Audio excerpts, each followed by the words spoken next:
দুনিয়ার সব অপরাধের জন্য ক্ষমা থাকলেও যে আমার রিজিকের মধ্যে হাত দিবে সে পোকা হোক বা কিংবা মানুষ তার কোনো ক্ষমা নেই।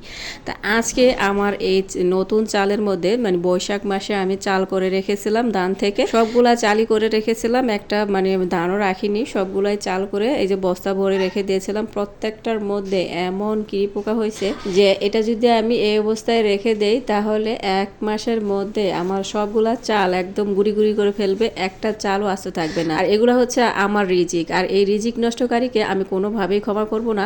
সেজন্য আজকে দেখলেন তো এই যে অ্যালুমিনিয়াম ফসফেট নামে একটা ওষুধ নিয়ে আসছি, আর এটার দাম ছিল 100 টাকা। এটা যে কোনো বাজারে গেলেই পাওয়া যাবে। এই ওষুধটাই আমি অ্যাপ্লাই করব, আর এর মাধ্যমে সবগুলো কিরি কিন্তু মরে একদম ধ্বংস হয়ে যাবে। আর এদিকে একটা বস্তা সবার নিচে ছিল, সেটার মধ্যে একটু পানি যেয়ে এই যে দলা পাকিয়ে গেছে, কিছু চাল নষ্ট হয়ে গেছে।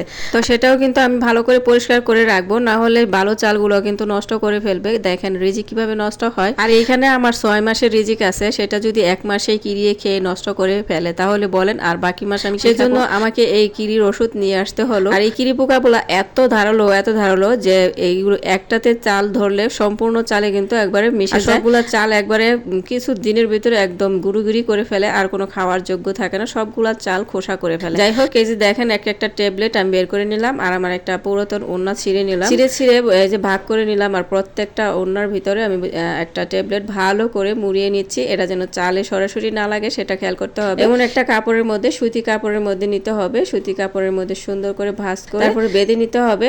এই পাউডারগুলো যেন চালের মধ্যে মিশে না যায়। যখন কিরিগুলো মরে যাবে আপনি এই ট্যাবলেটটা ফেলেও দিতে পারেন, নয়তো বা খাওয়ার সময় বের করে ফেলে দিতে পারেন।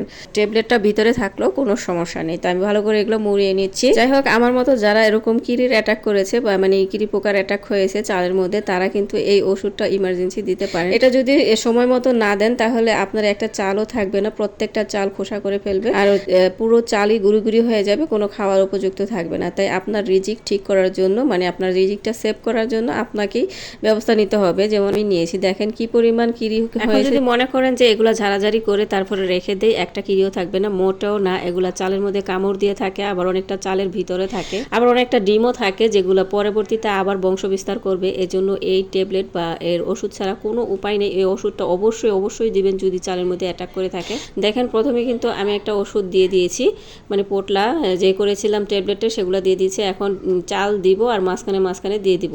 তো অবশ্যই এরকম কিরি পোকায় যদি অ্যাটাক করে থাকে, মানে কোনো পোকায় অ্যাটাক করে থাকে, তাহলে এই ওষুধগুলো অবশ্যই বাসায় এনে দিয়ে দিবেন। আর আশেপাশে যদি কোনো পুরান চালের বস্তা থাকে, মানে অনেক আগের চালের বস্তা থাকে, সেগুলো যদি কিরির অ্যাটাক থাকে সেগুলো সরিয়ে ফেলবেন, আর চেষ্টা করবেন একটা পরিষ্কার জায়গায় রাখার জন্য।